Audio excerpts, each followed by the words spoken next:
নমস্কার। আমি এই ভিডিওতে আপনাদেরকে একটি পুরাণের কাহিনী শোনাব। পুরাণের কাহিনী হলেও এই কাহিনীর উল্লেখ মহাভারতেও আছে। আমি কাশিরাম দাস মহাশয় যেটা লিখেছেন তাঁর রচিত মহাভারতে আমি এই কাহিনী সেই অনুসারেই বলবো। আপনারা শুনুন। কাহিনীটি হচ্ছে মা মনসার সঙ্গে কিভাবে জরৎকারু মুনির বিয়ে হয়েছিল। মনসা দেবী সম্পর্কে আমরা সবাই জানি, তিনি আস্তিকের মাতা, অর্থাৎ আস্তিকের মা, আস্তিকস্য মুনির মাতা, এবং তিনি বাসুকীর ভগিনী বা বোন, ভগিনী বাসুকীস্ততা জরৎকারু মুনির পত্নী মনসা দেবী নমস্তুতে। এ কথা আমরা সকলেই জানি। এখন তাদের মধ্যে বিবাহটা কিভাবে সম্পন্ন হয়েছিল সেই কাহিনীটিই বলবো, এবং ওই কাশিরাম দাস রচিত মহাভারত অনুসারে। আপনাদের কাছে সবিশেষ অনুরোধ, আপনারা আমার চ্যানেলটিকে সাবস্ক্রাইব করবেন এবং সেটিকে শেয়ার করবেন। জয় জয় মা মনসা, জয় বিশ্ব হরি গো, বন্দনা করি মাগো মা মনসার চরণে। জয় জয় মা মনসা, জয় বিশ্ব হরি গো, বন্দনা করি মাগো মা মনসার চরণে। জয় জয় মা মনসা। জরৎকারু মুনি নামে মুনি হলেও তার কোনো আশ্রম ছিল না। তিনি এখানে ওখানে যেখানে পারতেন ঘুরে বেড়াতেন।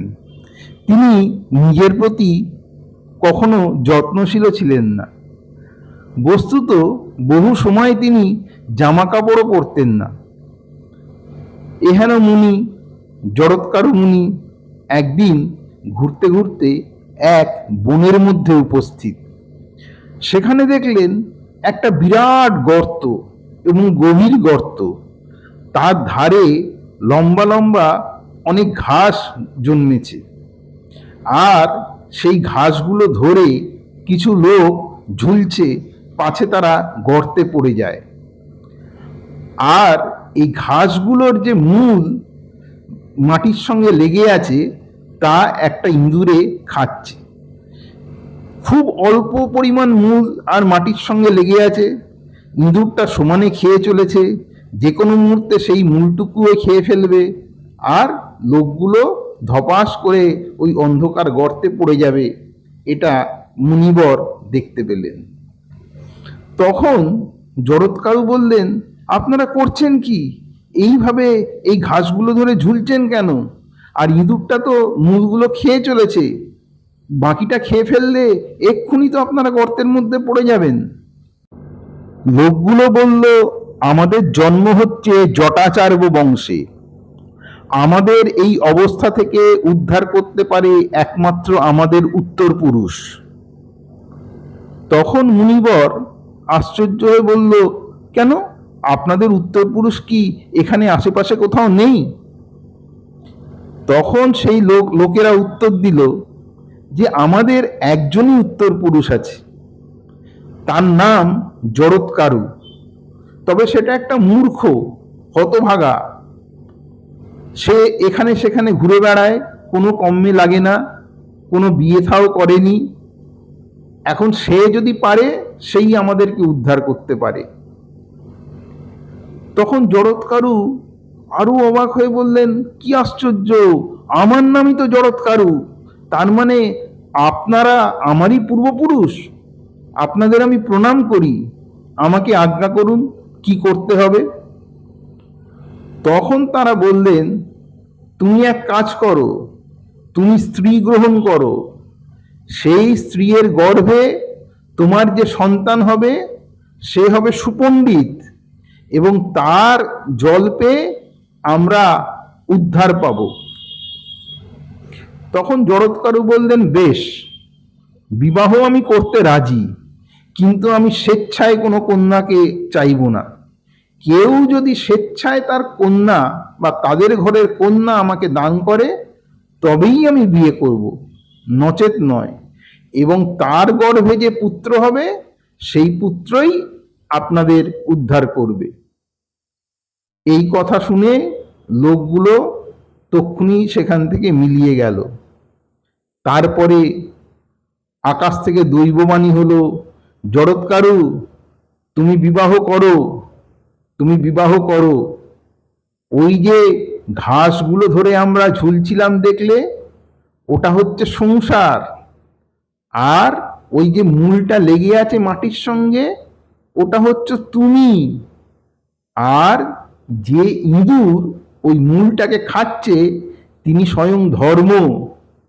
তুমি দ্বার গ্রহণ করে আমাদেরকে উদ্ধার করো। এই কথা বলে তারা অন্তর্হিত হলেন। তখন জরৎকারু চারিদিকে ঘুরে বেড়াতে লাগলেন, কিন্তু কোথাও কেউ তাকে কন্যা দেয় না। তখন এক বনের মধ্যে তিনি এসে বলতে লাগলেন, আমাকে কি কেউ তোমাদের কন্যা দান করবে? আমি বিবাহ করব। সেইখানে বাসুকীর অনুচরেরা ঘুরে বেড়াচ্ছিল।